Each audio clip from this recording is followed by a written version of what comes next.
And so I think it's going to be an interesting conversation to talk about Agenda 2030 and Agenda 2045 from both the esoteric and the exoteric perspective. So with that, I'm going to bring these guys on and we will get right to it. Hi, Mark. Hi, Michael. How are you?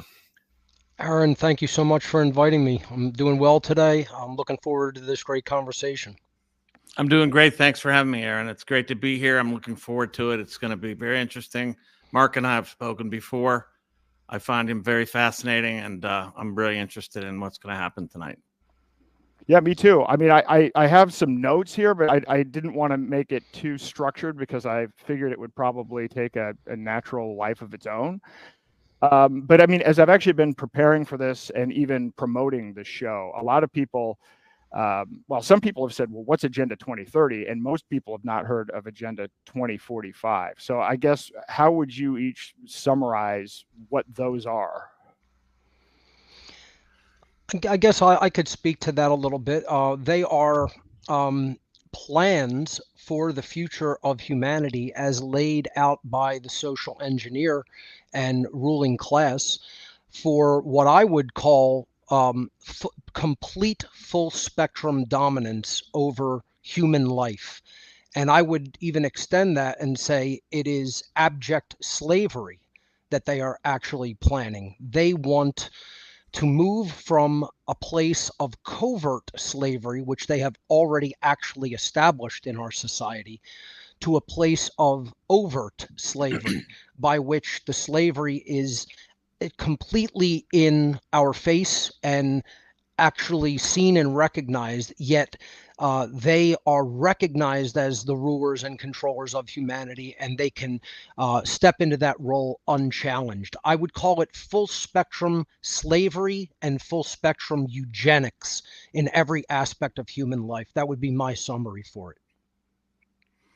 Yeah, I mean, Agenda 2030 is a complete plan for the absolute registration and control of all living things, including not only human beings, but other species, and the complete digitalization of all of the resources on planet Earth, and inclusive of human beings vis-a-vis many technologies, but also ideology. And of course, it also involves a complete change of the economy into what they call stakeholder capitalism, which is nothing like capitalism. It's nothing like the free market whatsoever. It is a complete centralized control economy. And they are rationalizing it through a lot of euphemistic nonsense. That's the key to breaking the code, is to realize what these words actually mean.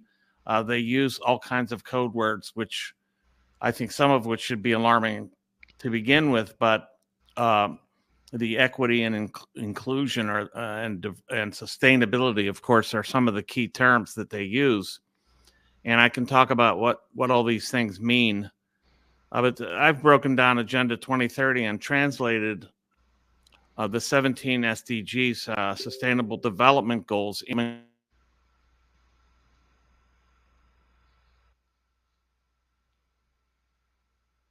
I believe mics were inadvertently muted there.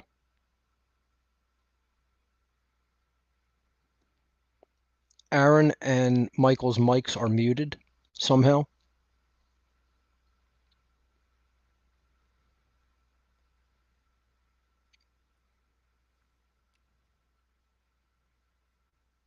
I have no idea how that happened. Aaron, you were just unmuted, but Michael is still somehow muted.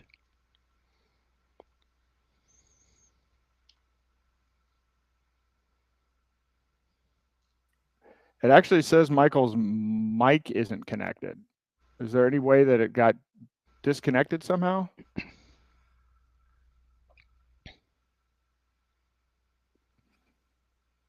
Still nothing. It still says can't unmute your guest. Their mic isn't connected.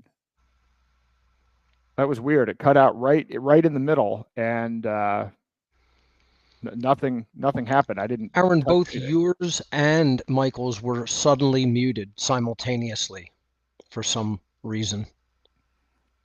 Well, we'll talk about who they are. Probably don't want us to have this conversation. Let me Michael, do you want to try exiting and jumping back in and see if that fixes it? Okay, great, thanks. Yeah, hopefully Michael can get his tech issues resolved there.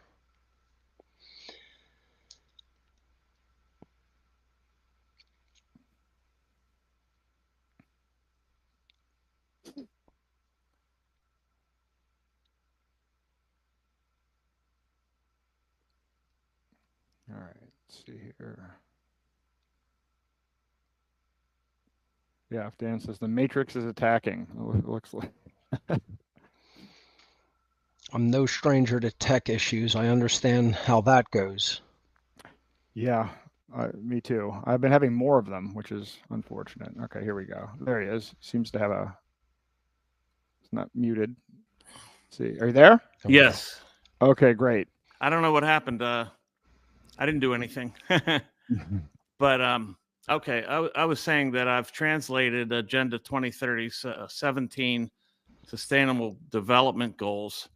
Everything is put in this terminology like eradicate poverty, educate the whole world, have gender equality. But all of these things are code. Underneath of it all is a centralized planning and eugenics, because one of the things about gender equality is it's really a means of reducing the birth rate dramatically by virtue of making careerism and so-called, women's health into a means for diminishing the population. So there is a definite eugenics program to it. There's the fourth industrial revolution aspect, which includes all the technologies that we'll probably talk about tonight. Digital identity, CBDC, the Internet of Bodies, the Internet of Things, all of these ways of completely tracking and tracing and digitalizing everything on Earth to include them in a circle which is inescapable, really. And that's really what inclusion means, is a totalitarian regime. But anyway, we could talk about all this further. So here's a question. You guys both said they. Who is they? Or who are they? I would say that the people directing this agenda are a ruling class that is constituted of occultists, people who hold and wield hidden knowledge in a way that allows them to manipulate the perceptions of the general population at large. So it is not entirely composed of master occultists, people who really deeply understand the human psyche and who have studied it their entire lives and whose family bloodlines contain the deep-seated knowledge of human psychology for countless generations and have basically passed it within their family bloodlines down to the current generations of the control class. But it also includes their order followers and lackeys who will do their bidding for a paycheck and simply say, "Yeah, I'll do what you want me to do, even if it's immoral, even if it involves completely subjugating and enslaving the population. As long as I get my pay, I get what's mine coming to me, and I get fed to the big beast last." Those order followers and lackeys would have to be included in also who they are, whether they are doing that wittingly or unwittingly.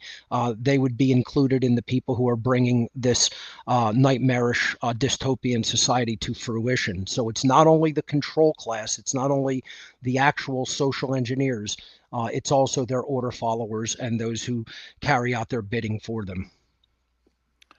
And keeping with your introduction of me, I would say there are some identifiable characters involved. They are the ruling class, and they are, a technocratic ruling class. But they're inclusive of the state, because what they do is they enlist the state in this, of course, forcing legislation into national, regional, and local government. And also, they are massive financial players, inclusive of the central banks, of course, but also major financial players like BlackRock, State Street, Vanguard, UBS, and other financial asset managers who are instituting this kind of stakeholder capitalism regime. So they can, I really appreciate Mark's knowledge about their esoteric knowledge. I don't know that part of it. I have tried to track who these people actually are and what they do. You can look at the board of directors of the WEF, and I'm not saying the WEF. I look at the WEF as like a clearinghouse for these people. It is not the central hub of power. It is a clearinghouse where they share and collect and cooperate to undertake these things. Of course, the UN is deeply involved. They, of course, are the agency that issues Agenda 2030 and Vision 2045. And they are the executive body. But they drive this into the social fabric through many means, including through economics, through technology. They enlist many corporate players, especially in the technology, on the technology end. They bring them in to execute a lot of these plans. And for example, Microsoft is all over Vision 2045. And many other technology companies like Google's very, very much involved. They will be issuing digital identity very shortly. And many other technology companies that are drafted, as it were, to execute all this. So that's how I would identify the they. It is, they are certainly not making themselves entirely known, but there are tracks and traces with breadcrumbs we can follow to see exactly who they are and what they're up to. Well, I was going to say, so what I found, at least my research, and I think maybe Mark, you might have a missing piece that goes back much, much further. But to me, there seems to be kind of these shadowy organizations, the Trilateral Commission, Council on Foreign Relations, Club of Rome, Bilderberg Group, that are kind of pulling the strings behind the scenes. I actually reached out to Patrick Wood. He sent me his list. He's been building a database of the Trilateral Commission for like 40 years, and he actually sent it to me. And he's been tracking it over time. So lo and behold, Larry Fink is on there. You have Jamie Dimon from Chase used to be on there. I think they serve, 3 or 4 year terms. And he's actually even tracked how long these individuals have been on the board. He has an analysis of the breakdown. It's like half are from multinational corporations, and then you have a percentage from academia and a percentage from the political class, and then a percentage from the media. It's a really well done breakdown. And there's really, by the way, this is an interesting thing about AI.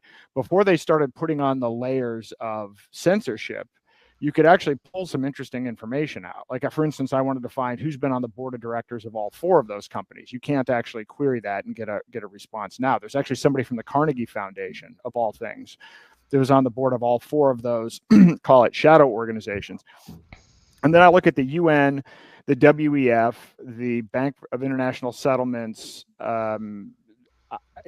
IMF, World Bank, if I didn't mention those guys. Those 5 organizations are really the front face. But I look at that as more the behind the scenes guys leveraging the state and leveraging taxpayers for additional funding for their private investments. That's kind of my mental outlook on that. And those 5 organizations have an annual budget of $30 billion and employ 65,000 people. And when you look at the WEF, the top 10 WEF partner companies employ have a combined market cap of $9 trillion, employ 6 million people, and have almost $2 trillion of cash on hand. So it's huge what we're up against. And the challenge that I have, and I don't know if you guys have this as well, is that, well, you start talking about, they're moving towards a one world government. You start talking about eugenics, and people automatically shut it off and say, well, this is a conspiracy theory. This even happens in libertarian circles, when in reality, it's not like we're using, secondary or further out sources. They're the actual direct sources of this information. They don't even hide it. I think, Mark, to your point, they're actually kind of coming out, and they're being blatant about it at this point, because they don't think they can be stopped. But that's about as far as I've gotten. But from a bloodline perspective, I mean, how far back does this go? How, you know? I would say that this goes back into human antiquity. We have always been a slave race. That's very difficult for some people to accept from a worldview perspective. But what you really have to do is understand what's being done on this earth is it's human farming. And you have to look at the control class. You have to look at the ruling class of master manipulators, of mind controllers as human farmers. These are people who are running a farm. So think about what a traditional animal farm does for the farming family. It provides them with the resources that they need. It provides them with the food that they are going to eat. It provides them, if they have a surplus, obviously they can sell it and make money and continue with their family lineage down to future generations indefinitely if the farm is run well, or the complex of farms, as it were run efficiently. And that's really all nation states are. That's what the whole world is. It's a complex of human farms. And think about it. They want the farm to be managed sustainably, because if you have too many population of animals on any given farm, regardless of what kind of animal you happen to be farming, it's going to make the farm completely run down and polluted, and you're not going to be able to continue to run that farm efficiently. It's not going to last more than a couple of generations. So they want efficiency on the farm. They want as small and manageable of a population as possible to be able to do the work that they want the human livestock to do, and they want to breed them in such a way that they take on the mindset that the ruling class wants the livestock to take on. That makes them far more easily managed, with far less resources needing to be dedicated to their management. That is really the situation that human beings are in right now, whether they know it or not. I would say that's a very good metaphor. It's actually more than a metaphor. It's probably a very good illustration of what's going on. In terms of those groups that you referred to, I totally agree, and I have a whole chapter written on the roundtable groups that came out of the Cecil Rhodes and the Cecil Rhodes roundtables, and that includes, of course, the Council on Foreign Relations, the RIIA, Royal Institute of International Affairs, or the Chatham House Group. Of course, the Club of Rome, where a lot of the eugenics thinking and climate catastrophism first originated, and then naturally the World Economic Forum is just one of these roundtable groups. And then the Trilateral Commission, which was founded 2 years after the WF, is another one of these roundtable groups. And that roundtable group acts on they operate under the Chatham House rules of secrecy. And that's been the rule since the RIIA was established. And it goes back even into the older roundtable groups established by Cecil Rhodes.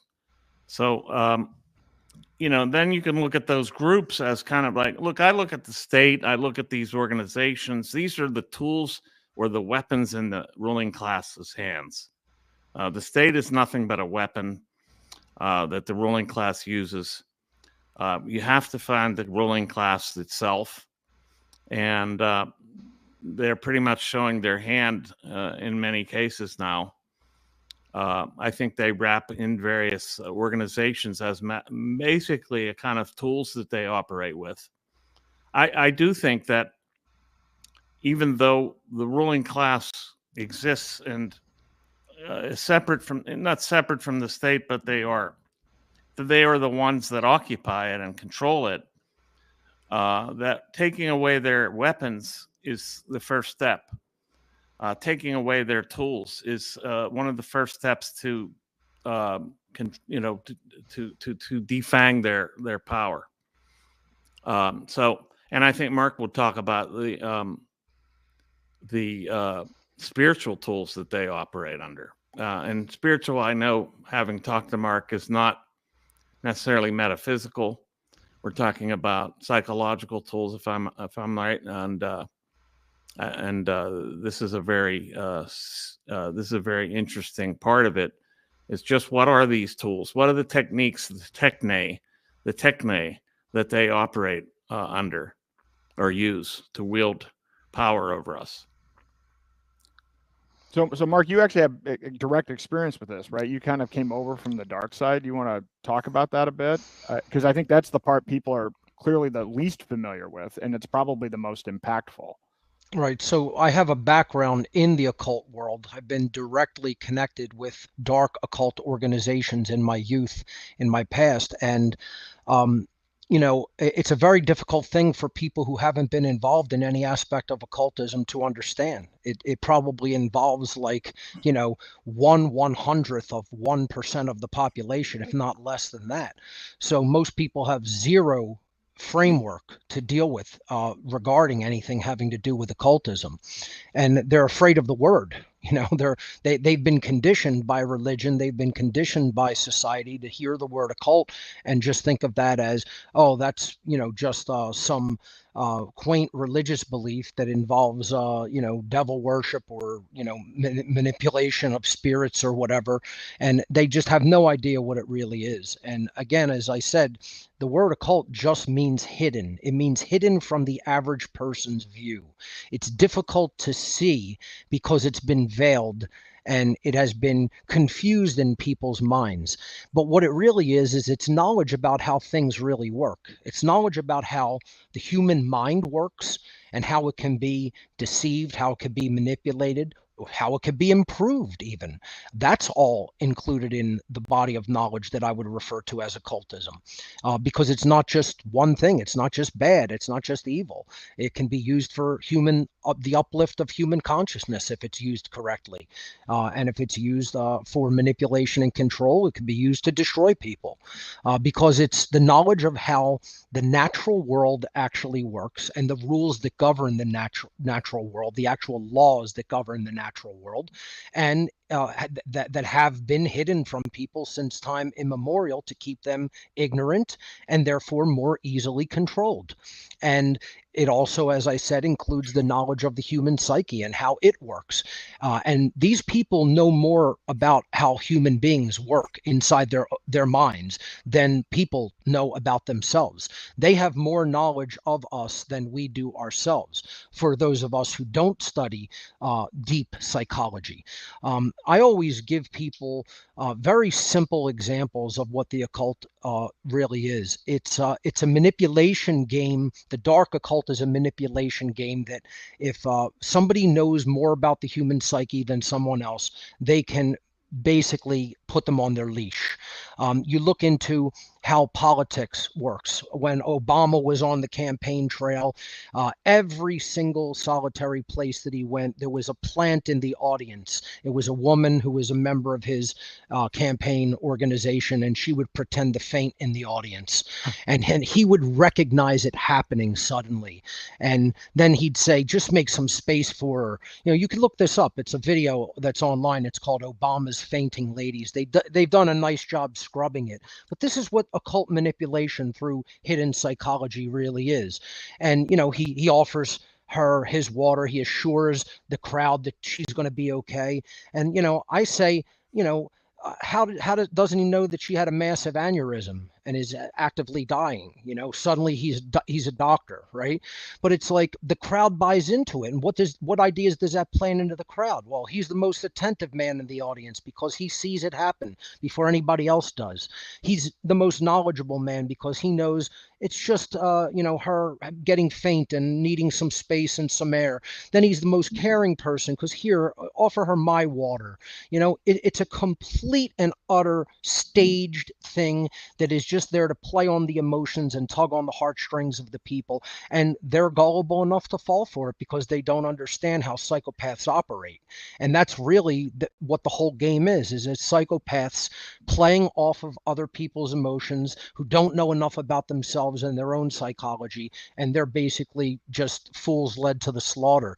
To just briefly recount my background, I was involved in dark occult organizations. I became involved with an organization organization in the west coast of the United States known as the Church of Satan, now centered in New York. Back then, the high priest of the organization was Anton LaVey, who began the organization. He died 1 year after appointing me to the rank of regular priest. People always hear my background story and they say Passio claims he was a high priest. I never said the word high. As I've said many times, the only people who think I was ever a high priest in the Church of Satan were high themselves. The answer is I was one step above the member, the bottom line rank and file member. One step above that is regular priest. He offered me to head a grotto in my tri-state area in Philadelphia. I used to live in Philadelphia. I now live in southeastern Pennsylvania. But I turned down the offer of heading a grotto, which is what they call their covens in this branch of Satanism. And I said I didn't want that responsibility. So he just basically said, well, here's some contacts and you can get involved with other people in your tri-state area. And that's what I did. I then attended meetings and rituals of Satanists and their grottos in the southeastern Pennsylvania, the Delaware, and the northern Maryland area, in that tri-state area. This was back in the 1990s, in the mid 90s into the late 90s.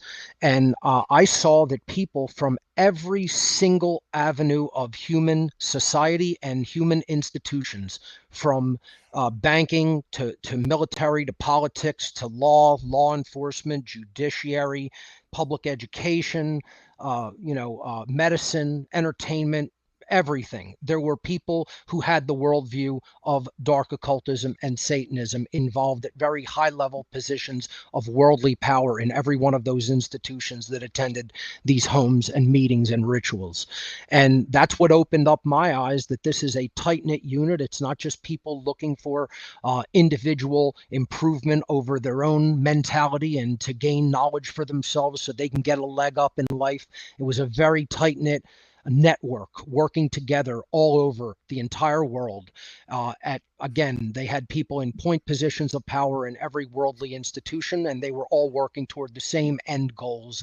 And that was to increase their worldly power at the expense of everyone else's freedom. They wanted to become the gods of this world. They want to become the rulers of everyone else and put everybody into bondage and slavery. And I didn't want any part of that. That wasn't my intent going into the world of the occult.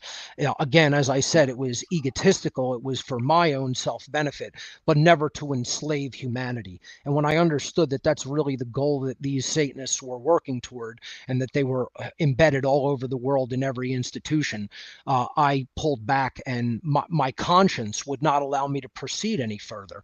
And people think that, it's like a mafia and you're not going to be let out of it. And they just looked at me like, okay, boy, out you go. Don't let the door hit you on the ass on the way out. We don't need you. You need us.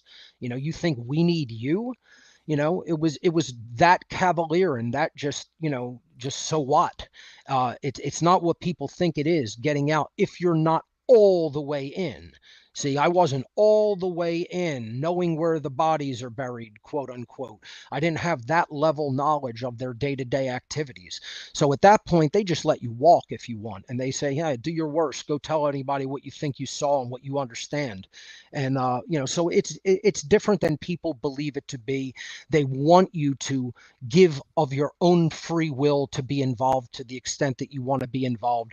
And when I said, I don't want anything to do with this from a conscience perspective, they just said, well, go your own way and do what you're going to do, and we'll be over here doing what we're going to do.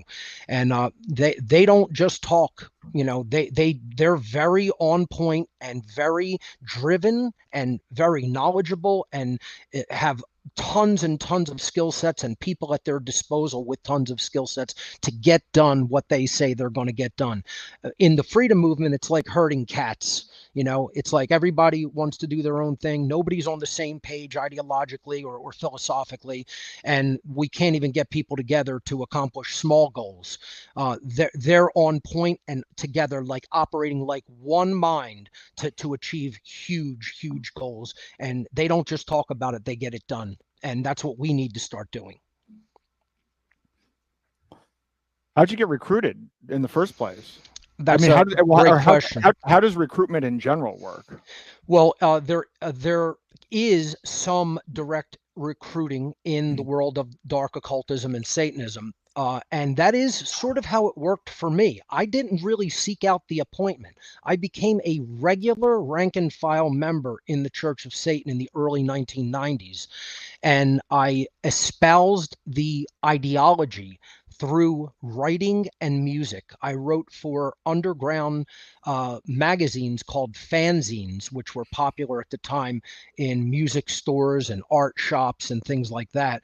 And I basically had, like small articles that I would write on the satanic ideology that I would get published in these fanzine, magazines. And then I also had a band. I had a death metal band that espoused the satanic ideology. We were known as Insanity, the word insanity with the word Satan embedded in the middle. We really kind of sort of like pioneered the East Coast death metal sound. And I was the lead vocalist and lyricist. So I injected a lot of the satanic ideology into the lyrics of the band. And, within a couple years, Anton LaVey wrote to me. I did not seek out an appointment for a priesthood within the Church of Satan.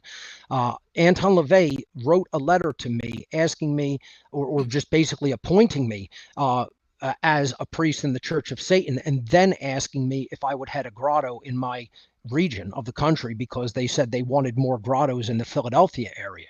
So he appointed me priest without any prompting on my behalf, simply by when you join, you fill out an extensive psychological profile in the form of many essay questions that you have to answer.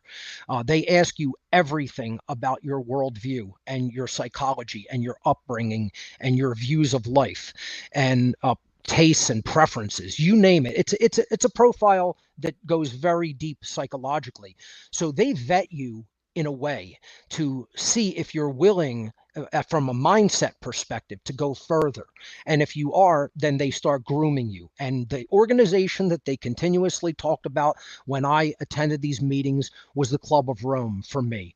They said that I would make a perfect eugenicist. I would fit well in the Club of Rome if I really stuck with their organizations. And, I went up the ladder, and they would groom me for the Club of Rome. It was talked about by multiple people when I was involved, and I'm very, very glad that my conscience would not let me proceed, because when I really saw what it was about from a deeper perspective and got a peek behind the curtain, so to speak, that's when I was still able to pull back. I still had some modicum of conscience active within me, and I was able to pull back from that path in life. And then I became a whistleblower, almost as they suggested, go and tell people, go and do your worst. That's what I set out to do. I set out to be a whistleblower about what this is really about and what their worldview is really about, most of all, and how they foist that worldview off onto the people. They inculcate the people into their worldview, and that's what makes them people who are really suitable for slavery. And we can get into that later. Wow. Okay. That's pretty intense. So they basically are feeding people into different, like there's a Club of Rome track, and then there's are there different like tracks?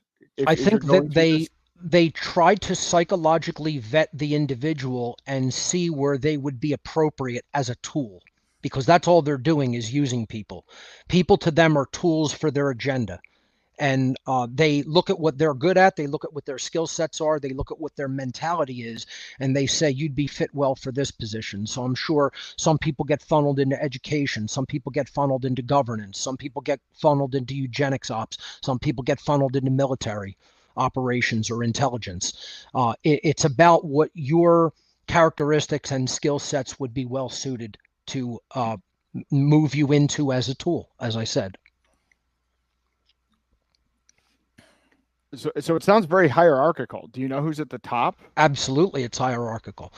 I would say who's at the top is, again, who I call the high-level dark occultists, the real social engineers, people who run intelligence societies, people who run these multinational, think tanks that we've been referencing.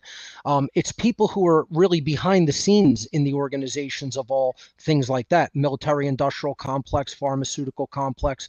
There are people who sit above those organizations. They don't run them from a day-to-day perspective of, the physical daily activities of what needs to be done. They run them from an ideological perspective.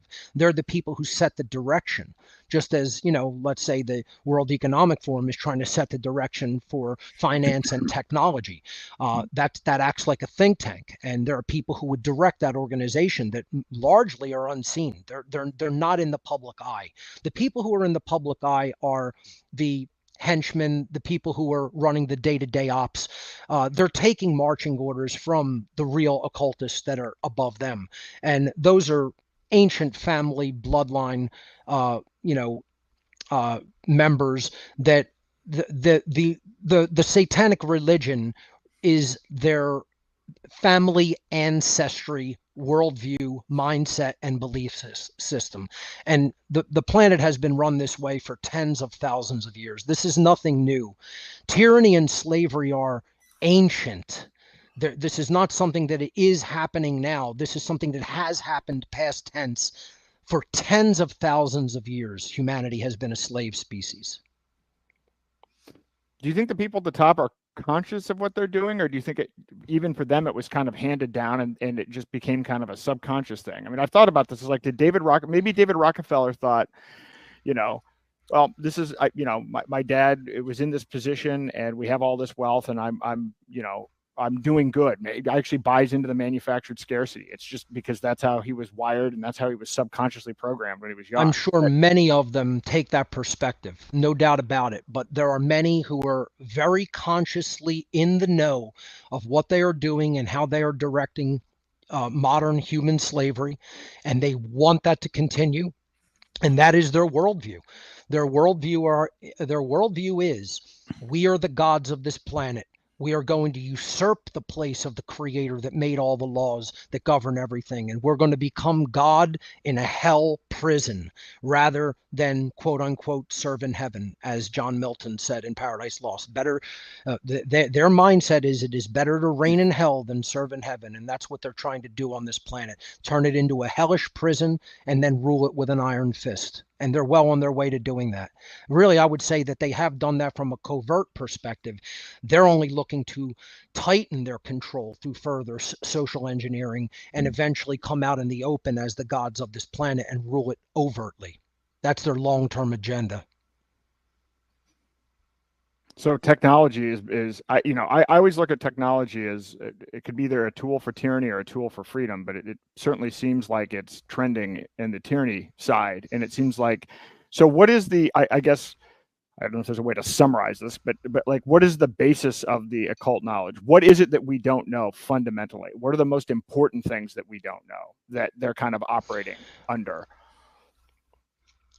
Sun Tzu in The Art of War basically said there's two pieces of knowledge that will help you win any war. And we're definitely in a spiritual war. And he said you have to know yourself and you have to know your enemy. And we don't know either. We don't understand how we operate. We're wandering blind in a desert of ideology without one drop of wisdom or true philosophy, or we don't have the understanding of natural law in hand, which is the knowledge of how the universe operates and essentially gives us behavioral consequence. We have free will to choose the behaviors that we will enact, but we are not insulated from the consequences of those behaviors. That's how free will interacts with natural law. Natural law is essentially karma. It's the way that our actions interact with the laws, the moral laws of nature, the behavioral laws that are set into the universe. They're not man's laws. They're not man-made. And we don't understand how those laws work. And, in addition to that, we don't really understand our enemy or their ideology, which is Satanism. We don't know what Satanism really is. You know, when I was involved in Satanism, it's not the worship of the Christian devil. It's not the worship of some stylized deity with horns and a tail and hooves and, you know, red skin. It's like that's religious little child's fairy tales that has nothing to do with real world Satanism. And that's the problem, is people don't know that ideology. They don't know the ideology that runs the world, and they don't know that that's the ideology that has been handed to them, that they've been eating up with a spoon for millennia, and just they're receiving a watered down version of their master's ideology, and that makes them a piece of cake to control. So you know, that's the answer, is we have to know ourselves. We have to know the governing dynamics of behavior in our universe, which is natural law. There you have it, temet noske, the Greek know thyself. Yes. Great plaque there, by the way. That's beautiful. My wife got me this for my birthday, so like 5 years ago. So anyway, yeah, I thought you'd like it. And see I would like to ask about psychopathy, because I think psychopathy is a huge part of this, that we are dealing with psychopaths, and on that score, I think Andrew Lobachevsky wrote quite a bit about this in his book, Political Ponerology. Yes. And this really explains basically what we're dealing with in the ruling class is a psychopath class, and we're living under pathocracy, and that is ruled by psychopaths. And so it takes some knowledge of how psychopaths operate. And what they do is they exploit normal human moral codes and normal human responses to behavior, and then they manipulate that. So it, I guess what I would break down, having talked with Mark before, and I'm very interested in knowing a lot more, but this is a techne. This is the kind of technology that they're operating with. And the technology is largely deep psychology, as Mark pointed out. It's a deep psychology techne, which they know how to manipulate, and they don't know how to really be normal, but they know how to act normal. They know how to act normal, and they know the kinds of things that normal people respond to, emotionally and otherwise, like, say, joy or a disaster, but they don't really experience these things. They're just mimicking that behavior in order to convince you that they're normal, and then they manipulate you in turn. Michael, I couldn't have said it any better myself. That's a practically perfect breakdown of their mindset. And that is exactly how I would describe the hierarchical system of control. It is a pathocracy. That's a perfect term. I often refer to the hierarchical form of control as technocratic occultocracy, because it is based in technology. And again, as Aaron very rightly said, technology is a dual-edged sword. It can be used for control. It can be used for the uplift of humanity. I love technology personally. I think it's one of the keys to getting out of this prison, is we have to use it to amplify our voices and communicate and, publish what we know and teach others. It's about reaching out to others once we have learned what's going on. And we have to do that through technology. That's what will give us reach in our society. And, it's a technocratic occultocracy. It's ruled by the occult, and it's ruled by occult psychopaths. These are people with a very, very, very deeply poisonous worldview. And their worldview, as I said, is elevate the self to godhood, right? The self is all that matters. It doesn't matter what happens to anybody else. It doesn't matter what happens to anybody else's freedom, as long as we're in control, as long as we're the apex predators. And their second tenet, that's their very first tenet, the self elevated to godhood. Okay. The second tenet of their religion, of their worldview, is moral relativism. There's no such thing as right and wrong. We get to make all that up. It's not an objective standard in nature that we have to learn, that we have to try to understand and then align our behavior to it. No, no, no. We get to decide what's right and wrong. We get to arbitrate that whole thing. And we'll tell you what's right and what's wrong, and we'll write it into our laws because we want to become the authors, the authority of what's real in nature. And not the creator of the universe. We want that to be us. And then you take that, you extrapolate that out a little bit, and they take on the worldview that includes social Darwinism. The idea that, well, since our genetics got us here and we're in a position to rule others, that it's perfectly normal and natural for us to organize society like a pack of vicious animals, and we'll mimic that Darwinistic worldview in the human social domain, and that'll work out really well because the humans who are willing to do the most ruthless things as an animal at the apex of their pecking order is willing to do, those humans will come out on top, and that'll work out really well for everyone in the world. It'll be a great society. And, just extrapolate that one out to its final conclusion or final solution, as it were. And you have eugenics. You have, well, since we're the basic gods of this society and we're at the top of our pecking order as the apex predators, then we're going to decide who lives and who dies, who's allowed to propagate their genes and who's not. And that's what these long-term agenda visions are all about. They're about how are they going to conduct worldwide eugenics operations to kill who they want, leave who they want, so that they can be the work mule class for the administrator class and the ultimate ruling class above them.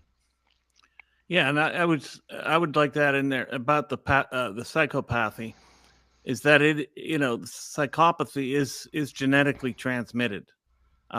So this makes sense in terms of the bloodlines that Mark's talking about, because there's a genetic component to this. So they're breeding psychopaths effectively, and then I think it can be epigenetically transferred.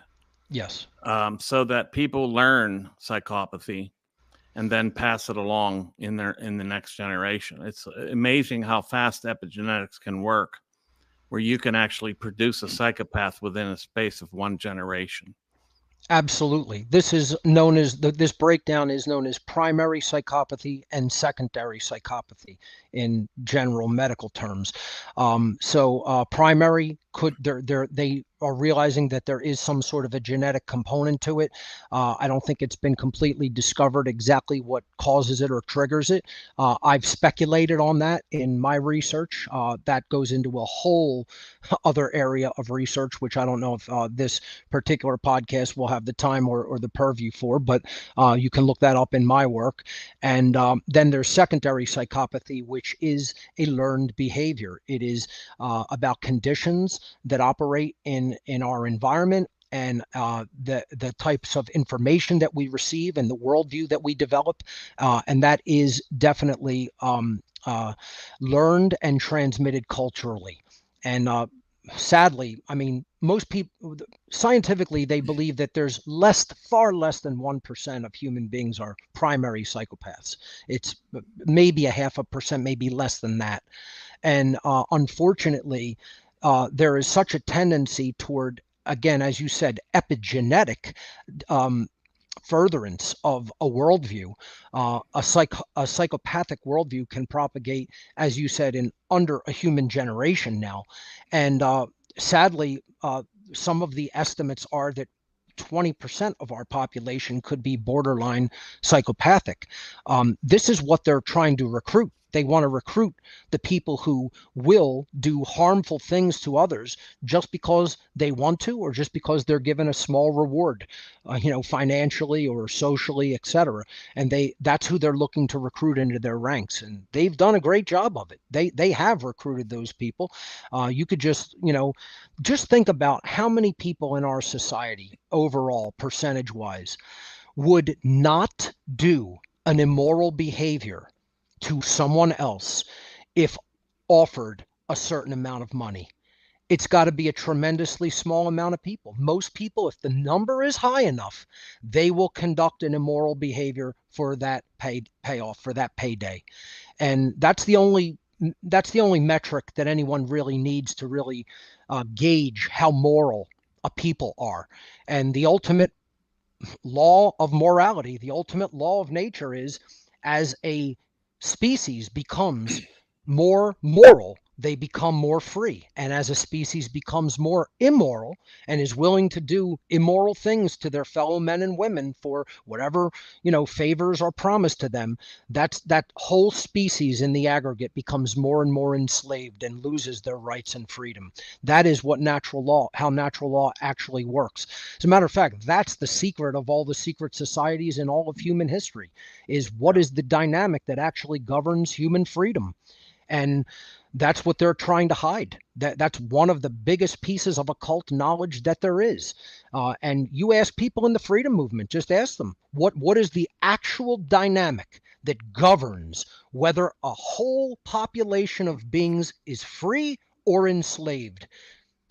Almost zero will say morality, because that's the correct answer. And that's the secret of secrets of the occult. That's it right there. The law of freedom. And the kind of morality they erect in its place, because they erect a kind of what Lobachevsky calls paramoralisms. And this is based on effectively an inversion of morality. It's an inversion scheme, but it is based on relativism underneath, because you can't invert morality unless you believe that there's it's completely relative to your own position. So they establish these paramoralisms or paramorality, and then they are able to make people believe that that's moral, that is actually the morality. It is unbelievable. So that they're able to take people and to twist their moral systems into something else. Which I think is, I mean, for me, this all intersects into politics, but I don't know if we want to go there. But I think there are certain states, in particular Israel, which I think is under a psychopathic dictatorship. I would say it intersects with all religion. Yeah, and religion. Politics is a religion. Yeah. Government is a religion. The belief in authority is a religion. Yeah. Just the things that we look at as the cultural religions are not the only ones. This is actually the twisting of words to say it only includes this, this, and this, like, Christianity, Judaism, Islam, maybe Buddhism or Hinduism, and that's about it. And it's like there's way more religions than that. The total love of money, I would say, is a religion, beyond needing it for, resources and exchanges. Egotism is a religion, I would say science not really checked by a natural process and a true truth discovery methodology can be a religion. Some people would refer to that as scientism. So there's many, many religions, and that's exactly what they depend on. They depend on relative moral ideology. It's not about understanding that there's an objective morality in nature that's built into the fabric of reality, where that which is right for a reason, because it does not initiate harm to other sentient beings and diminish them in any way by depriving them of life, freedom, property, etc.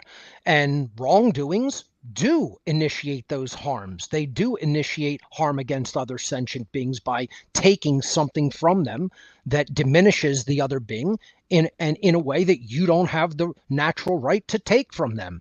So all forms of harm and wrongdoing are based on theft, because all rights are based on property, right? There's only really one natural law that says don't do this behavior, and it's don't steal, because every wrongdoing is based on a theft: murder, assault, rape, theft, trespass, coercion, deception. And to bring it back into the Agenda 2030 a little bit more, one of the major thefts, or I should say heists that are underway, heists that are underway, is identity. Yes. They are in the process of basically stealing identity, and then enslaving us through identity, a digital identity, which is a broad panoply of things, and then controlling identity, and then thereby controlling people.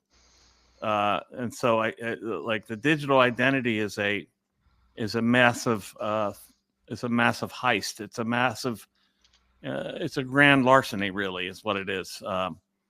So that the individual is no longer owning of themselves because their identity has become the property of these people. Absolutely. There's so many ways that they want to conduct this societal control. I mean, we could break it down. Think about the things that people generally require for life and do to sustain life and improve life, right? If you just look at those dynamics, and we could break them down, and that is what their agenda is into 2030 to 2045 and beyond. First of all life is energy. Everything requires energy in some form or another. We're going to break down energy. We're going to transmute energy. We're going to use energy.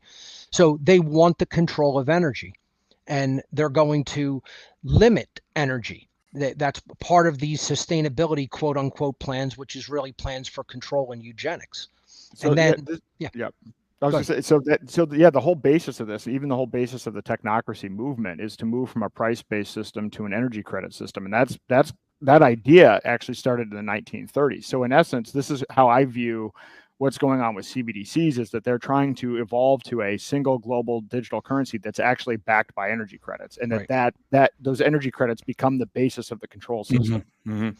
Yeah, and in the input into that is the human energy, of course. That's one of the I mean, that's a big channel that they're trying to control, is the human energy.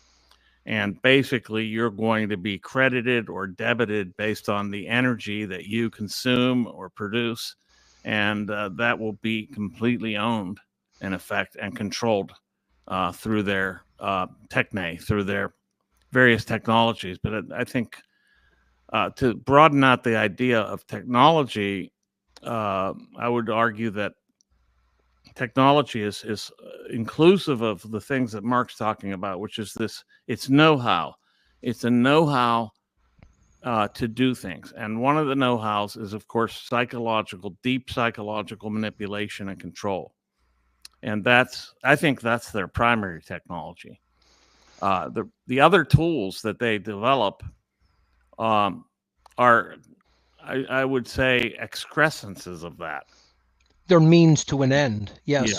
Well, the alteration and control of worldview is their primary technology. Yeah. And that's what they want people to do. They want them to adopt their basic worldview tenets, their ideological tenets, which again is, I would argue it's already accomplished. I would say it's not a matter of who has adopted their worldview tenets.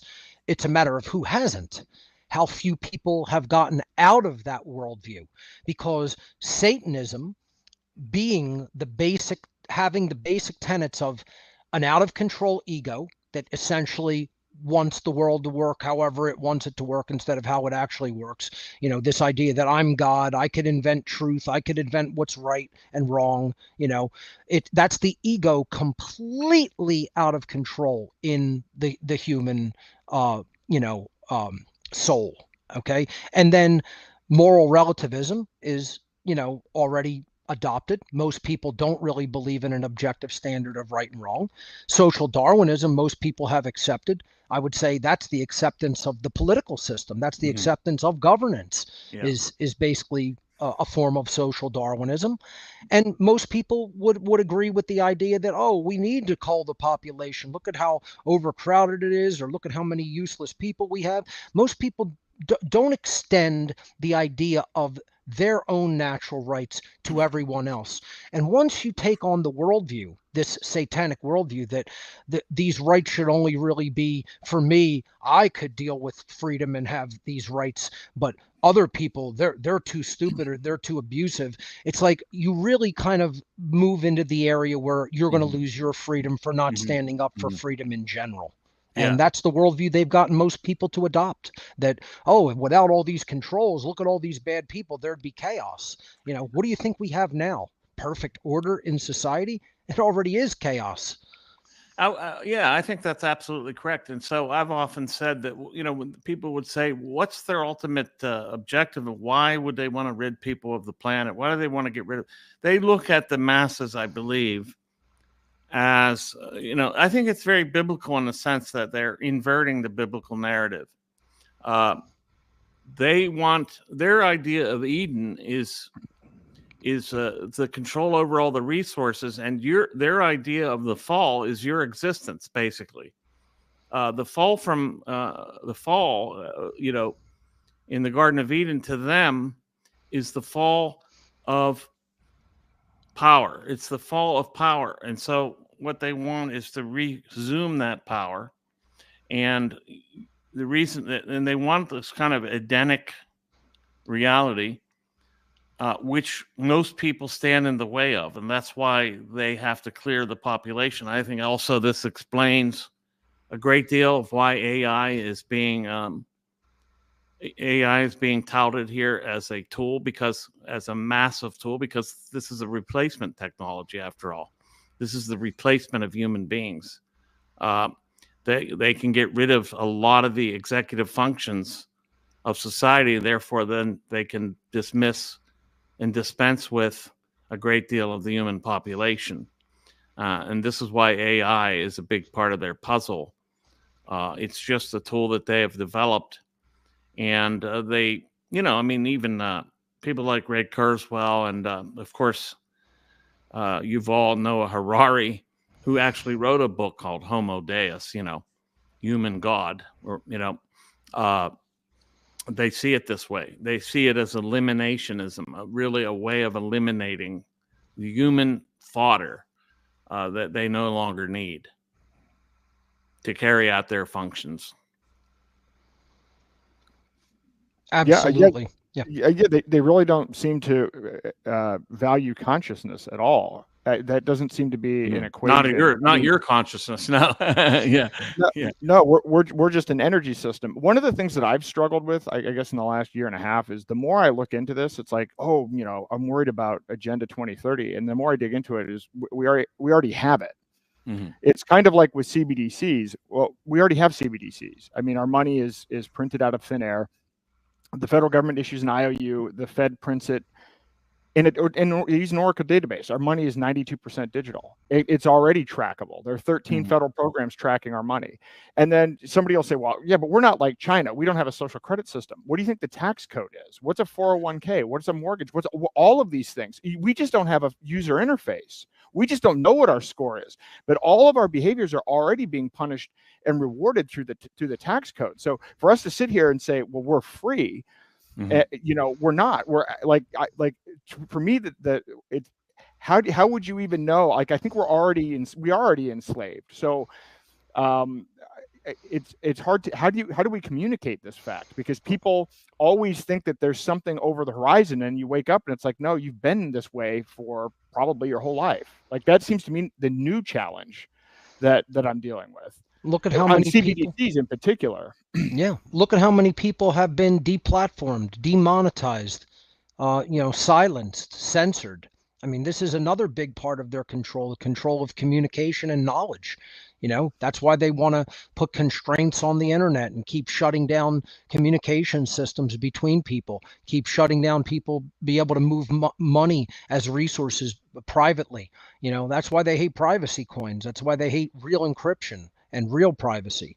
You know, that doesn't fall into their agenda. You know, they want to control every aspect of life, energy, land, food, money and finance, people, the way they live, housing, crowd people into like 250 square foot apartments, transportation, medicine, education. And then, as we're talking about here, communication, deplatforming and silencing people.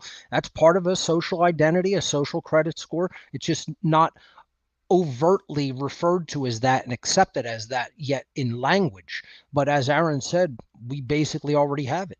Yeah. They haven't printed out or made it available to you formally, but it's definitely there. So and to me, when I look at I guess the difference between 2030 and 2045 is really kind of more on the lines of transhumanism and the complete destruction of humanity. I mean, that seems to be the big component when I look into the 2045 side of this, I guess. So what do we do here? I guess we're back to this, because I mean, I've watched a lot. I've read your book, your most recent book. I've read several of your books, Michael, and I've watched a ton of your videos, Mark. And I like what you have to say about kind of, I mean, we're not willing to sacrifice. We don't know what the problem is, but what do we do? How do we go about tackling this? Well, I mean, it's radical decentralization, but it's very difficult to achieve because of the ubiquity and the interpenetration of even the tightest enclaves by the knowledge sector of the knowledge sector. So because we're under digital surveillance and digital control, these enclaves are already penetrated by virtue of the digital permeation of all of our space. So we can carve out a modicum of control. We could, there are degrees of freedom. I know that it's often idealized as you're free or you're not, but there are different degrees, I believe, and we're fighting for a modicum. We're fighting for a beachhead in order to expand, is the way I see it. Yeah, I would say that the steps are, we have to really heal our worldview first. I find that it's worldview that is the biggest problem. And let me put that into perspective. One of the things that I think people really have to deeply understand is what human nature really is. This is something that's probably the most hotly contested and controversial part of my work, from a perspective of how many people vitriolically disagree with my conclusions regarding this. There's been this endless debate between nature and nurture. And if you really look at the new emerging sciences in this regard, specifically new biology, which they don't even have a new scientific term for it, they simply call it new biology. You really have to understand that epigenetics plays probably the largest role in how human beings perceive reality and then subsequently behave. And that means that it's information that is the determining factor. It is not, people aren't born into the world a ravening, authoritarian. Okay. That's a learned worldview and a learned behavior. People don't come into the world just wanting to commit violence upon other people because of whatever belief that drives them to that. They don't come in with that belief. This is learned behavior, and this is experience in the world, experiences in their environment. So the idea that human nature is all bad or all good are both radically incorrect. The real true nature of a human being is simply that we are a biological being that is capable of being programmed. We have as our main characteristic of mind programmability. We can be fed, we can be given information, information fed into us, and then a worldview will develop that will be the driver of subsequent behavior. Mm-hmm. And if we understand that that's the worldview of, that's the nature of a human being, then we understand that the information that constitutes the worldview is the solution. That is what has to be changed. Our beliefs and worldview completely influence the way we behave in the world as individuals. So if the worldview changes, the subsequent behavior that we enact changes. If the worldview gets on equal grounds, on equal footing, in alignment with natural law, behaviors will be in alignment with natural law, and therefore more freedom will be cultivated in the world. Conversely, if our worldview stays satanic, if it stays in this destructive, completely egocentric, characteristics of the worldview, all of the behaviors that are going to be driven by that worldview are going to continue to be immoral and support immoral things and immoral behaviors that other people do, like government and authority. And therefore, as a society in the aggregate, we're going to go down into the path of more and more totalitarianism and slavery. So that's the thing that has to change the most, is people's worldview. What people think and believe is what is leading to the way the world is. This is the first occult principle, the very first occult tenet or worldview principle that underlays all natural laws is everything stems from mind. Everything that is manifested in our reality stems from our collective state of mind. Things that happen in our world are driven by our individual mindset in our lives. But things that happen in our world are driven by the collective mindset of the people. That, unfortunately, is satanic and immoral in the aggregate. There's no question about it. Otherwise, we wouldn't be being enslaved. See, the law dictates the input and the outcome, right? So if the world is in a state of entering total enslavement, if we're on the way to total enslavement, and I don't think anybody within the sound of our voice really listening and really paying attention with any modicum of intelligence would disagree that's the path we're on, then that means the input has to have been immoral behavior. And immoral behavior in the aggregate means, by definition, the worldview had to be immoral and satanic. And again, if you have a problem with those words because they reflect too much of biblical terms, that doesn't really matter. You can call it an egotistical worldview. You can call it a worldview of pure selfishness, a worldview based on, yeah, exactly, an imbalanced psyche. Call it whatever you want. I call it what I feel it really is, which is a satanic worldview. Okay, and that's who's running the show, are people with that mentation and ideology, right? If we change that worldview, the subsequent behavior changes, and then the manifested condition changes. That's the occult knowledge. This is what people have yet to understand, and they think they're going to change it by voting for someone, making a new monetary system, making a new technology. All the new forms of dealing with each other and new forms of technology. That's great, but really, unless the worldview is straightened out first, nothing can really be improved, because behavior is going to be the same. And I just give a very quick anecdotal example before turning it back over to you guys. But think about just the crypto sector, right? Let's talk about something we all kind of have interest in and are on pretty much the same page about. And Aaron, your presentation the other day in New Jersey, in Central Jersey, was brilliant. You said the things to the audience that I've been trying to say to my community of people for the past 7 years. You were so on point. It was absolutely astounding. I really enjoyed everything that you did there in that workshop. But think about that, what we did with crypto, right? And especially things like Bitcoin, we took the same consciousness into what was supposed to be a new emerging paradigm, right? And the same thing happened. We went in there with satanic consciousness. This was supposed to be something that it was going to be the Federal Reserve killer. It was going to be the thing that gets us away from government-controlled fiat currency, opens up people's ability to transact with each other. Everybody's their own financial institution, their own bank, and money becomes free-flowing and, free from government control. Okay, that was the idea. Did it really work out like that? No. The core coders have poor consciousness.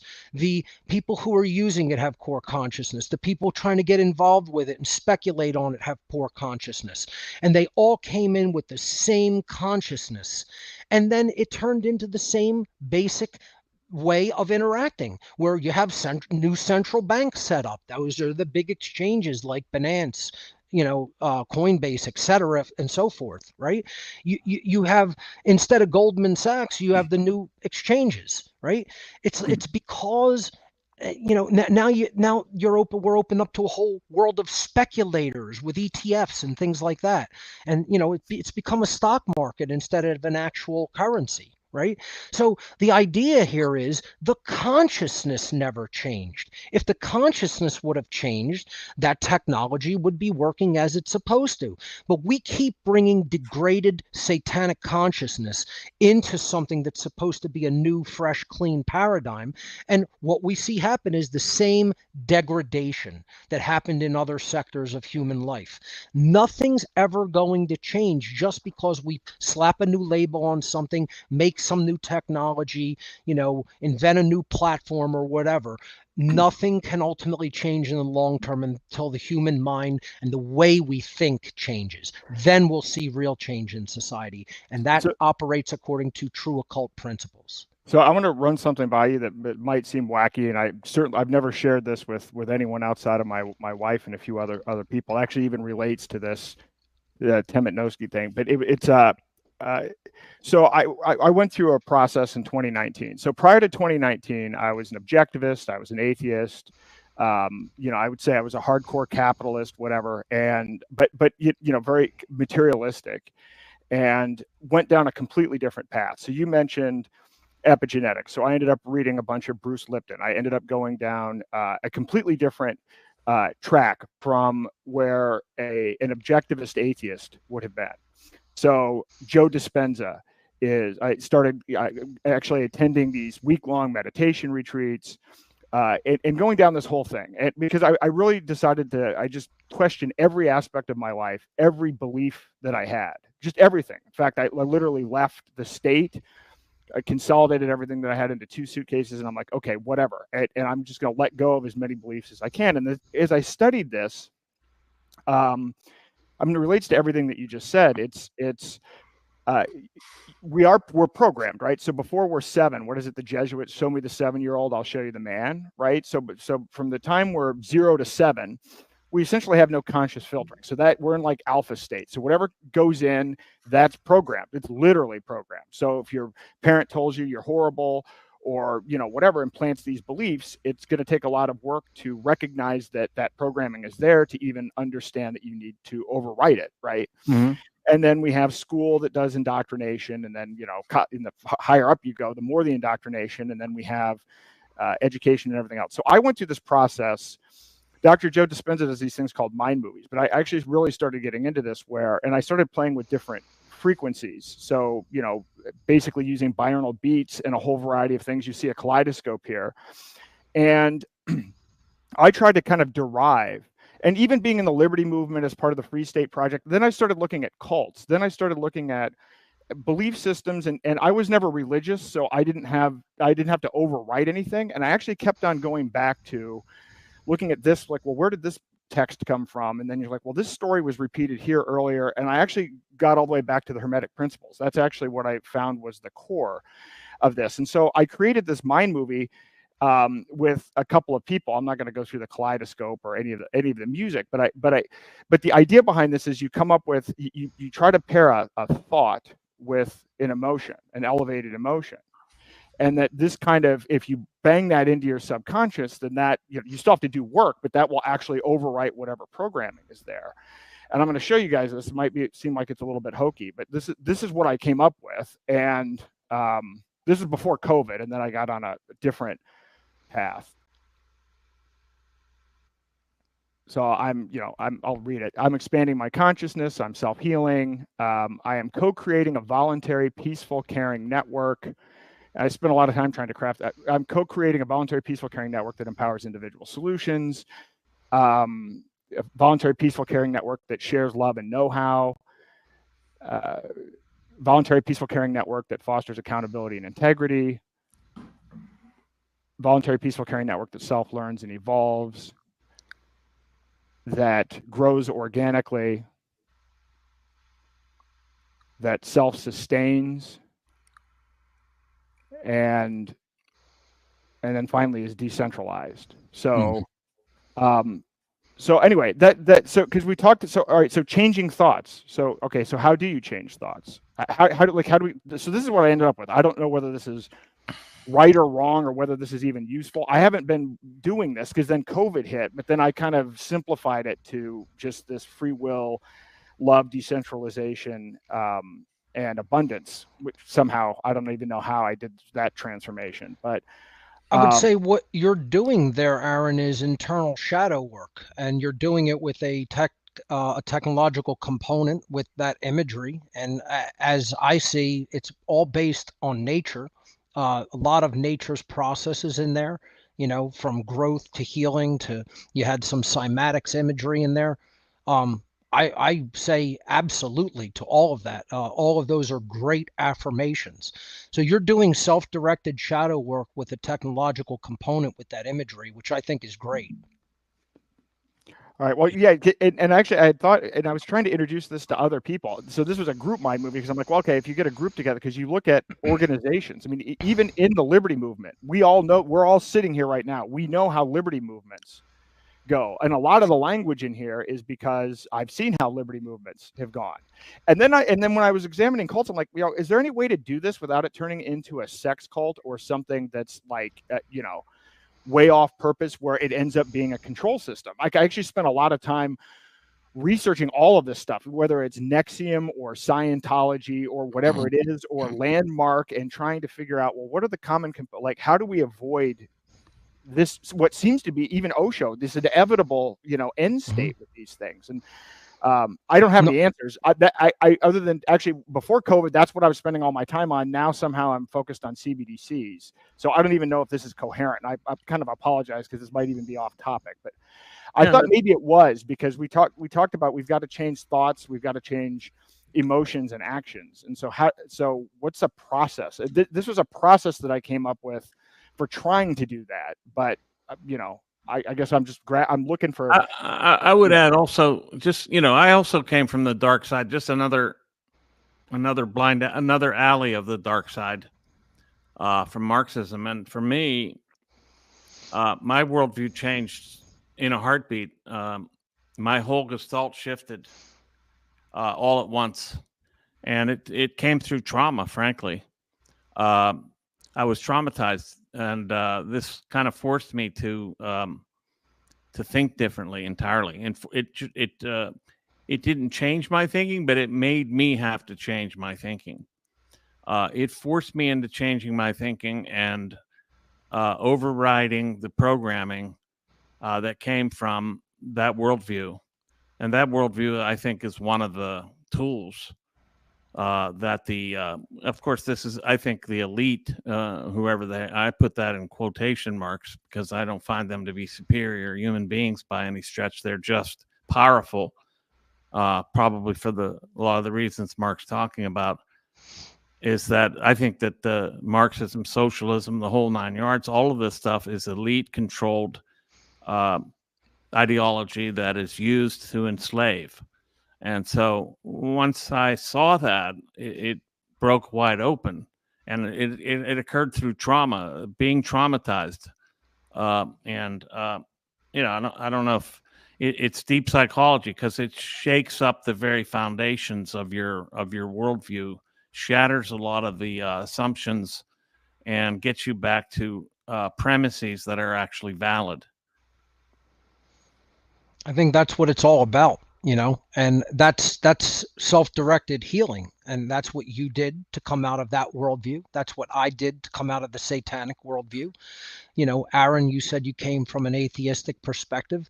Doing that type of shadow work, you know, is moving toward a more holistic worldview that shows you how everything fits together, works together. And we have to cultivate a new and better way of living amongst each other if we're going to get out of this system of slavery that we're embedded in. So I would say it was absolutely appropriate. And I think it's well done. And I'm actually going to be giving a shadow work seminar probably sometime in late 2025, and I'm going to incorporate my methods. That's one perfectly valid method as far as I can see and tell, based on what you were doing, the reason you're doing it, and the approach that you took. I have a slightly different methodology that I employed that I'm going to share with people, but it is all about really getting rid of you're filtering out the negative satanic worldview. That isn't to say you don't pay attention to what's going on around us that is negative and is working toward human enslavement. You must absolutely stay abreast of all of that stuff. But you have to do the healing of the internal trauma and the damaged psychological worldview. That is the center of everything that these people do. As long as people stay in that worldview, they'll be able to control their behavior. So once that worldview is healed, that person cannot really be controlled anymore, and that's going to be a nightmare for them. So I think that I think we're coming to a good, well, not a good conclusion, but so then how are they using technology? It seems like it's more difficult for us to do this work. It seems as they add more of the technology, as they add CBDCs, as they add social credit systems, it becomes more difficult to do this kind of work. I mean, I feel like we're behind on this. Maybe we aren't, but it certainly seems like we're behind. And it doesn't seem like there are that many people that are doing this kind of work. That's exactly true, because they're distracted. They have every form of mindless entertainment available to them. They have tons and tons of other types of distractions in their lives. They're every waking moment is often taken by worrying about the acquisition of whatever resources they need for their basic survival needs. Yeah. And they don't want to make the time for it. And I'm not saying those are excuses. They're still not even valid excuses. We have to recognize the utmost importance of doing self-corrective work upon ourselves. It's not about what we want to change in the external world until we do the work to change what's going on in the internal world. And we have to make the time to do those things. But you're absolutely correct, is they're trying to distract us in every conceivable way from doing that type of work. But that work still remains of paramount importance if we're going to solve this problem. Well, and one thing that occurs to me is they use propaganda and censorship and fear. And one thing that I try to really catch myself to make sure that I don't start doing is utilizing their tactics. Right. And I'm actually seeing a lot of people, even in the liberty movement, saying, well, we've got to outdo them at propaganda. We've got to, do this, this, and this. And I'll give you an example. So it's related to this Roger Ver campaign. We want to try to get him a pardon. And so part of the issue is he can't speak. His attorneys have told him probably not to speak, or he might even be thrown back in prison for making extrajudiciary statements. And so the DOJ speaks, they put out a press release, and then the mainstream media picks up whatever the headlines are. So then all of a sudden the Google searches are whatever the DOJ branded it. But, it occurs to me that, love and gratitude works better than fear, or at least it should.Maybe this is a hunch. I don't know if it actually works, but it seems to me that it should work. I mean, what are your thoughts on that? How do you fight, I guess more generally, not if that's the right approach, how do you fight propaganda without becoming them? How do you fight them without becoming them? If you want to take that, Michael, I'll respond after. Yeah, I mean, I think, just sort of going back a little bit to what you were saying about, the introduction of all these new technology. And I think that we can get under all of their technologies and techne and ideological programming and propaganda. We can get underneath of it. We can get out from under it. And I think that the way to do that is the kind of things you're talking about, what you were saying about your own self healing and what Mark's talking about. I don't think that it's we don't need to fight fire with fire. We don't want to wield the tools of Satanism to fight it. I think we want to know what's the truth and seek it, and do it through self-examination and in our relationship with others. I don't think it's not that complicated, and I don't believe that the human psyche can be, well, it can be totally hijacked, but I believe that the hijacking can be undone. If I didn't believe that, I would kill myself, frankly. I would agree, and it can be undone. It's going to be a tremendous task. That's why I and many other occultists have referred to that as the great work, because it's not, showing up to a party and, partying our way out of this. It's really putting our nose to the grindstone and doing a tremendous amount of work. It's self-improvement, and then we have to encourage other people to do those same techniques of self-improvement. If we become moral, we become free. And the problem is people unfortunately believe that they are good people when in fact they support a lot of harmful things and a lot of evil in the world. Yes. And that makes them complicit with that evil, not good people. So Yes. we have to publish and communicate and spread the word and elevate our voice, amplify our voice in every conceivable way. Do it so much that they can't censor it. Do it so much that it does end runs around the censorship. Do it every day on the street. Do it every day with our family members, every day with our friends. I refer to that as what, other people who are attempting to do self-improvement have called it is petty tyranny. Petty tyranny will prevent macro tyranny. And people who hear the term petty tyranny, if they're not familiar with it, think it's a bad thing. It is not a bad thing. It simply means that you're on top of other people to do their own self-improvement work. And you don't just give them carte blanche to pass that work and pass nature's process. You get on them and say, hey, you can do better. You must do better, but don't be a person who lives in a glass house and throws stones. Make sure you've done that internal work and have done that process of self-improvement before getting on somebody else to also, improve themselves. People too often think this is just about our own work upon ourselves. This is big in the New Age movement, which is why I don't subscribe to New Ageism. Mm-hmm. It's not just about doing it ourselves. It's about doing it ourselves and then encouraging other people to do the same thing, because that's the only thing that's ever going to improve the whole world. Individuals can improve themselves, but ultimately we have to have numbers. It's not about just like one person's just going to become a very, very good and moral person and then the whole world's going to change. It doesn't Right. work like that. Right. Everybody has to come together and stop this crazy thinking that totalitarianism and control can somehow lead to a good outcome for humanity. And we have to understand that real morality is the answer and real freedom is the answer. Then we're going to reach unlimited human potential and probably become a type 1 civilization and beyond, and go on to do things we can scarcely imagine. That's one potential for humanity, and I think we can possibly reach that if we share those same goals of self-improvement and the attempts to improve our fellow man and woman. Otherwise, I wouldn't say a word. I wouldn't do this kind of work if I felt that it was impossible. It's going to be a long, hard road from where we're at right now. But I still, to this very day, do think that it is possible. I believe that it's possible too, but I'm just wondering, like tactically. So, okay, here we are. It's probably going to be us part of driving this process. What do we do? Because, and again, I look back, the problem I have with this is that a lot of these cults started out with, it even sounded like they had this intention. And then it's really easy for these things to get hijacked and infiltrated. And in fact, they're probably deliberately infiltrated by the satanic folks. Just as they're looking to recruit, they're also probably looking to disrupt. Mm-hmm. So, right. so what's that? So how do we do this? Because I saw your video. I think it was recently, Mark, the 7 reasons the freedom movement is failing. Yes.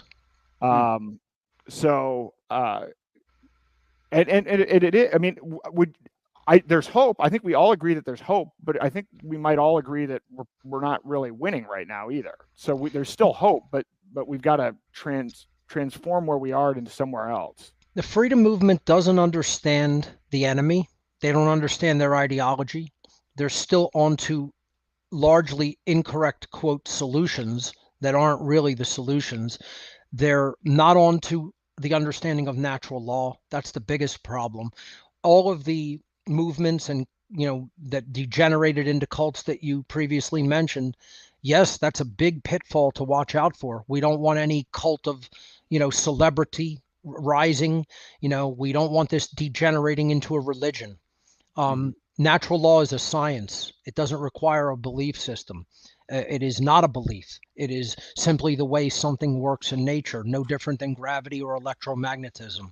But it's the observation of that too, the observation of it and the accordance with it. That's right. It has to be recognized, and there are ways of testing it, just like there are ways of doing other types of experiments for other scientific laws. If we really base our understanding on true moral principles, and we understand that is the dynamic upon which freedom is hinged, then the freedom movement can go on to great things. Right now, it's not doing so well. And I get on it. I mean, I really lay into people. I've been vitriolically laying into the freedom movement, in recent times, because I feel like they have a higher standard of moral responsibility, and I feel like more should be expected of them. They should be held to a higher standard, period. And I feel like it's lazy in a lot of ways.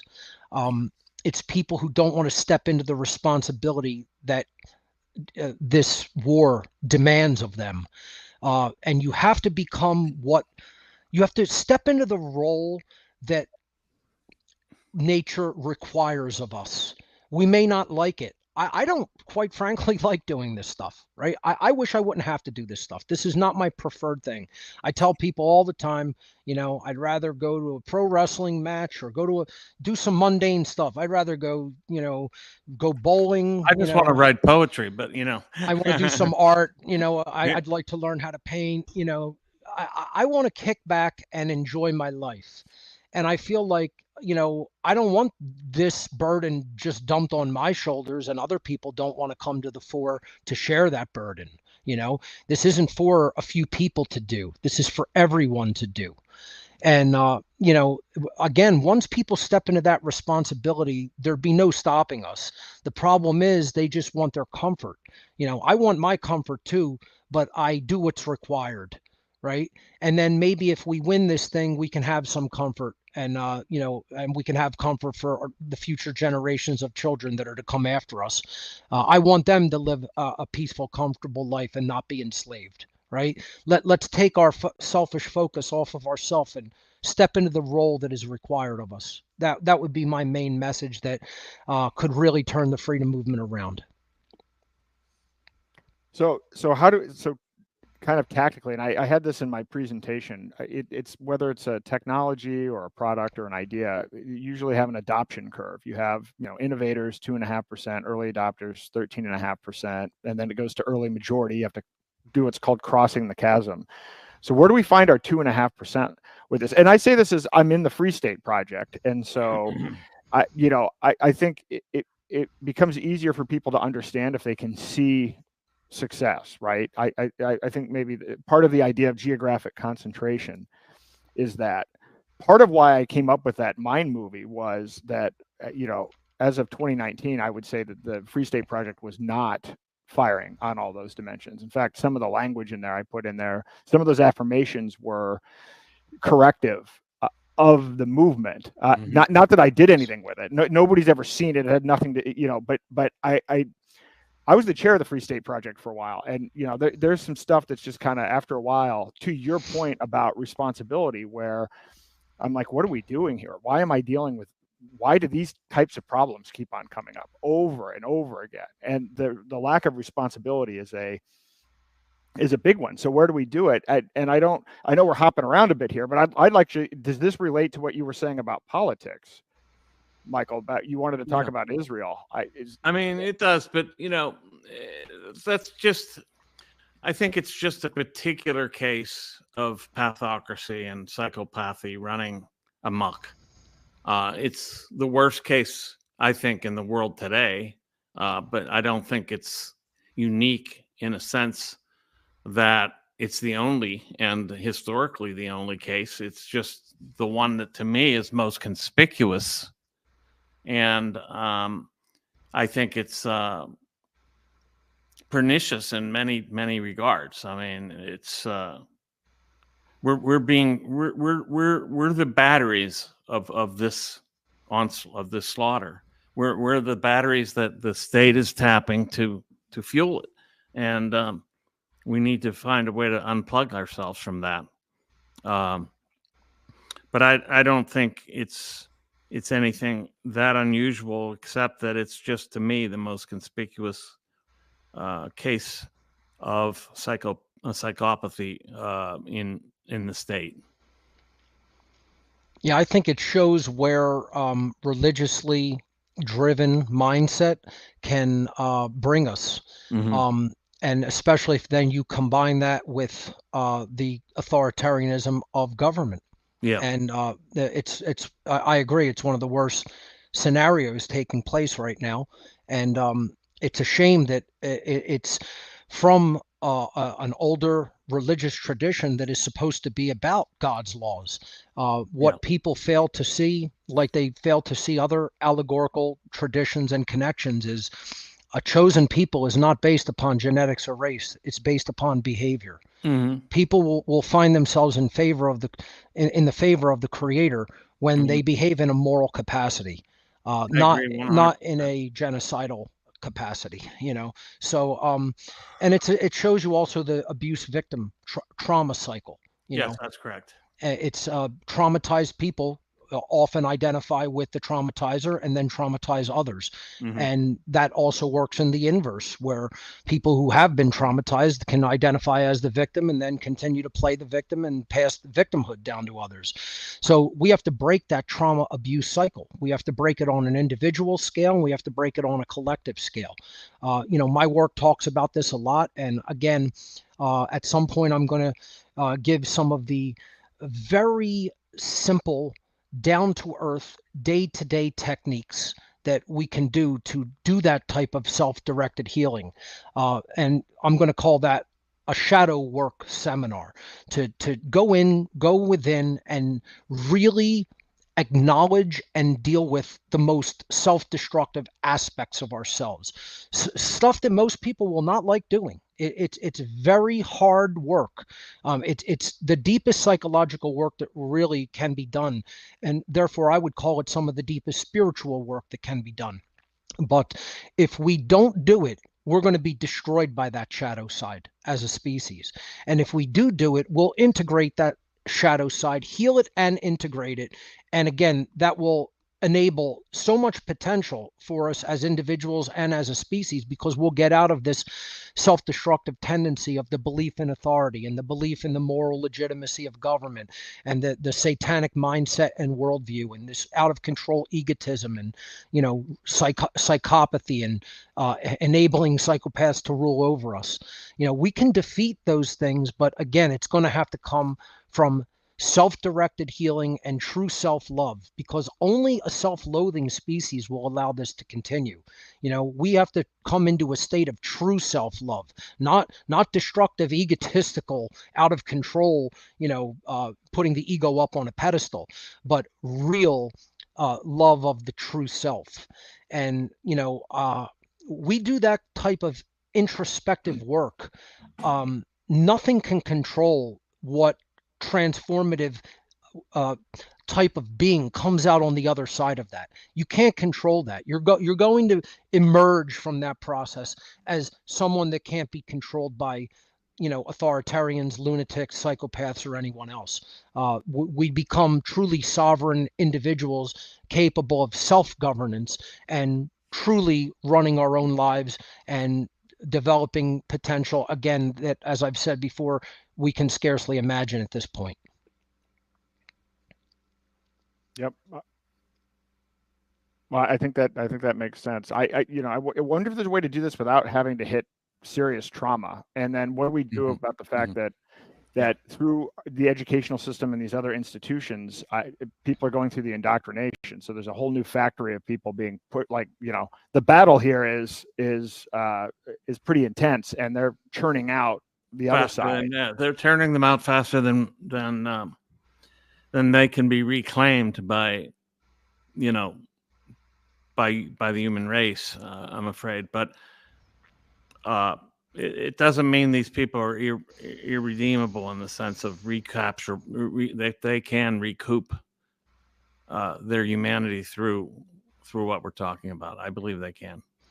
The mind is very plastic. It is able to be worked into multiple conditions, even within a human lifetime. It means that it is flexible, it is malleable, it's able to be reworked.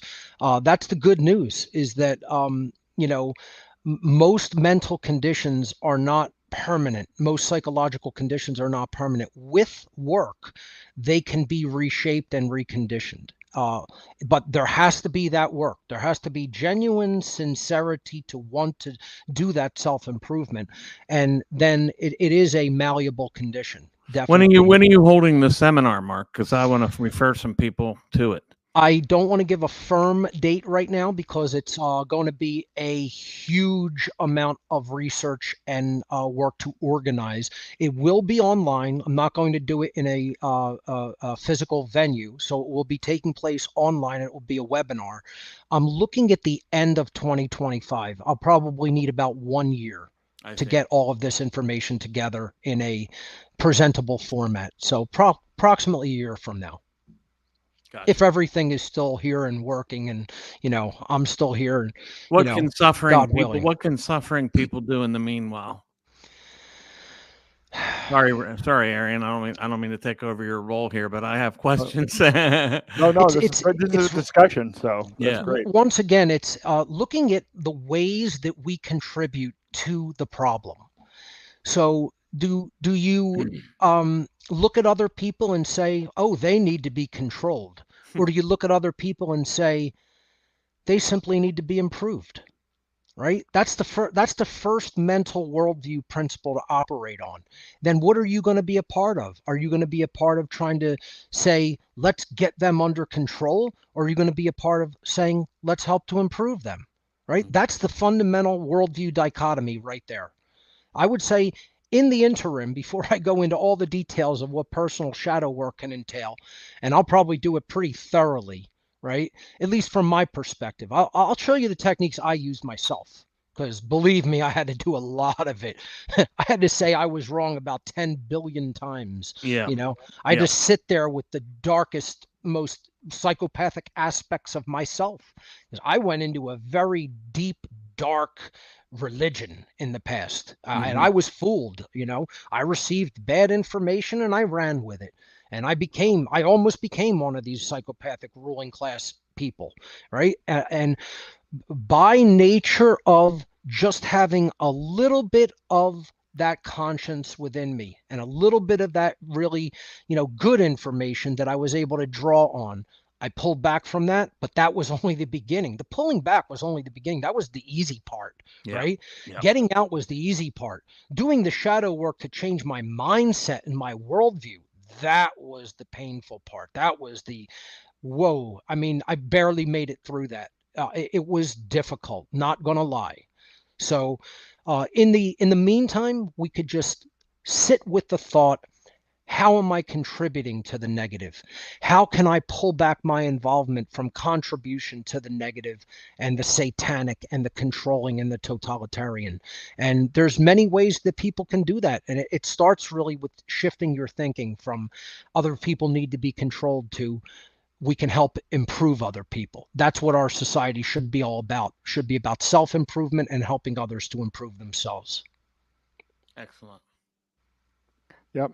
And actually that was where I was focused. But again, 2019, before COVID, that was actually where I was spending my time. And then, so now I'm kind of spending all of my time on defense, because I guess I got to the point where, looking at where they're going with Agenda 2030, if we don't stop them, then our ability to to help people will be even more diminished. That's how I got to where I am. But I'm glad we're having this conversation because this is bringing up a lot of stuff for me that I haven't actually thought about for 5 years. You got to do both. I mean, we have to make people aware of what's taking place. I mean, I think we did an excellent job of that in the early part of this, and then it shifted into that, the psychological component, which I think is the most critical and important. But yeah, no doubt about it, Aaron. You have to stay with informing people as well as to what these people are up to with their nefarious goals. No question about that either. Yeah. Yep. Great. Well, it's going. I don't know how much time you guys have. We could go for a long time. I mean, I've really enjoyed this, and I know we could go a lot of different ways, and we could probably talk for a week. But well, why don't we resume in another time and come back and talk further? I mean, it's a good. We've gotten off on a very good. We've gotten into some very important areas, and I don't think we should let it go. I think we should continue. And in the meanwhile, I agree. I would be in for a part 2, and you guys were tremendous company, and your thought processes are right on point, gentlemen. So thank you for including me in this. I really enjoyed it. Thank you. Thank you for coming. This was great. I guess let me see if there are any questions here. I guess Dan's got. Can we have this panel at PorkFest, please? So we'll see. Maybe see. That would be fun. All right. Well, listen, I appreciate your time. And yeah, let's schedule a follow-up. But this was really, I'm sure I'm going to be thinking about this quite a bit for the next while. Let's do a follow-up. And again, I very much appreciate the time. Thank you so much. My pleasure. Thank you. Bye. Bye-bye.